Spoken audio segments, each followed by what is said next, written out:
Hi there, Jeffrey Rhoades from Experimental Homesteader and Exotic Gardening Farm. Hi. And there's Sherry picking cherries. We've been picking cherries about half the day today. You can see the pile of branches next to her. We actually cut down several large branches off the cherry tree.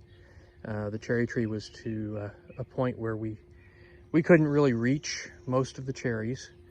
So we cut it back big time, and then we have trimmed off smaller branches at a time so that it was easier to pick the cherries off of.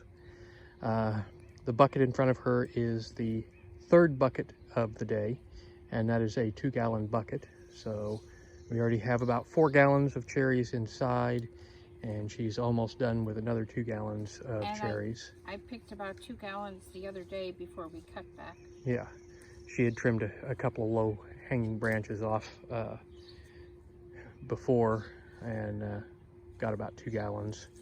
So that puts us at about 8 gallons of cherries that we got. We had a neighbor come over and probably got about a gallon. You know, her and her kids probably picked about a gallon of cherries for them. We had, you know, quite a bit that was not quite ripe, but some of it was overripe. So I think today was one of the best days for picking. You know, the cherries, if we'd have waited any longer, I think we would have lost the majority of the cherries. You know, but and I think this is the best harvest that I've got.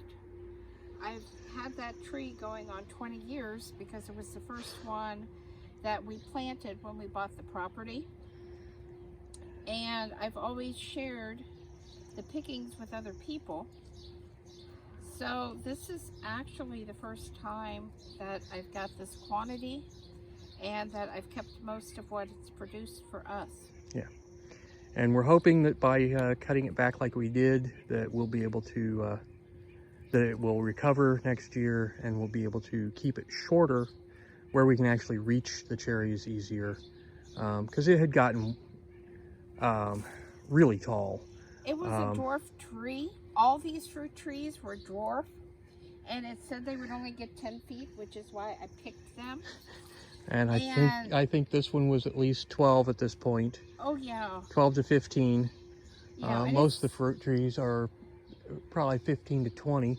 Yeah, none of them have ever had a hard trim except the ones you did the other couple years ago, and I hard trimmed too far and actually killed them. I'm hoping we didn't trim back too far on the cherry tree this year. I think it's fine. I really do. But you know, the ones I did the other couple years ago, I cut back way too far and they did not recover.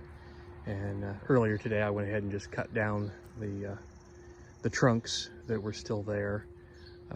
So if I cut those up, I have some more firewood, some fruit tree firewood that would be really nice. An apple. Yeah. But I could possibly harvest a little bit of this cherry. Yeah, you could. But well, I don't know. I've already tossed them over. Okay. I've tossed them over the fence out onto the outside of the property next to the road, so that they could potentially be picked up and hauled away by the garbage. But I just wanted to do a quick video and show some of what we accomplished today, and you know, with what I did yesterday, we've had a good, productive weekend. So I'm gonna get off of here. Subscribe. Yeah, but be safe out there, and we'll see you later.